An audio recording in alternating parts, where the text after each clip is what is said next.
Rare, c'est pas un choix de ma part, hein. Mais ce qui est rigolo, c'est que c'est vrai, ça faisait quand même assez longtemps que j'étais pas montée sur une scène et, et j'avais vu pas mal de spectacles de Martial et c'était vraiment la personne avec qui j'avais très envie de travailler. Et donc, par l'intermédiaire de Clément Sibouni qui m'a amenée sur le projet, j'ai été hyper contente. Ça a été vraiment déterminant en fait de savoir que c'était lui qui allait mettre en scène cette farce noire. Ben, Florian Zeller l'a défini très bien quand il la nomme justement farce noire. Voilà, c'est une plongée en apnée au cœur du désespoir de cette mère qui est complètement rongée par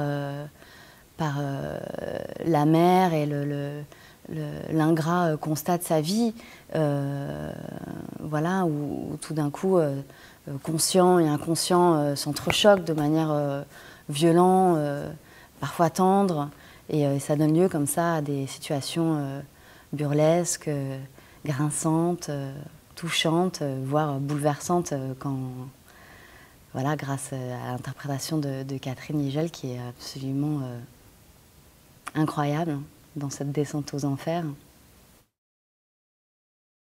Ah bah, c'est formidable, je prends ça vraiment comme une grande chance de pouvoir jouer à côté de cette grande dame de théâtre. Moi qui ai si peu d'expérience en la matière, c'est un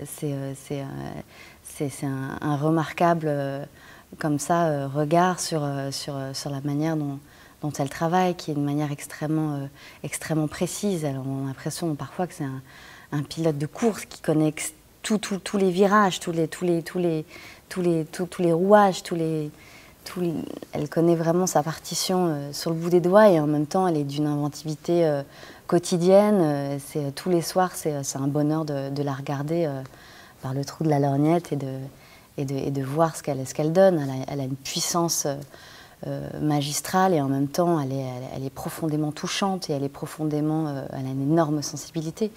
Et c'est vrai que l'alliance des deux fait que pour moi c'est vraiment une comédienne d'exception.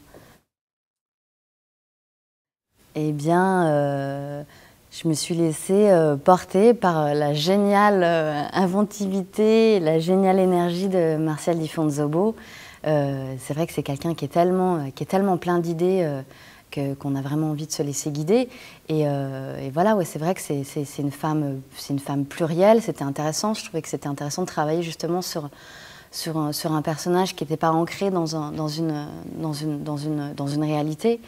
Et voilà, c'est à la fois c'est une femme qui rôde dans la tête de cette mère. C'est une femme, c'est la femme qui attire les hommes de la maison. C'est aussi l'incarnation de la vie, de sa jeunesse à elle, de sa jeunesse perdue, et aussi de la réalité froide et brutale de sa vie.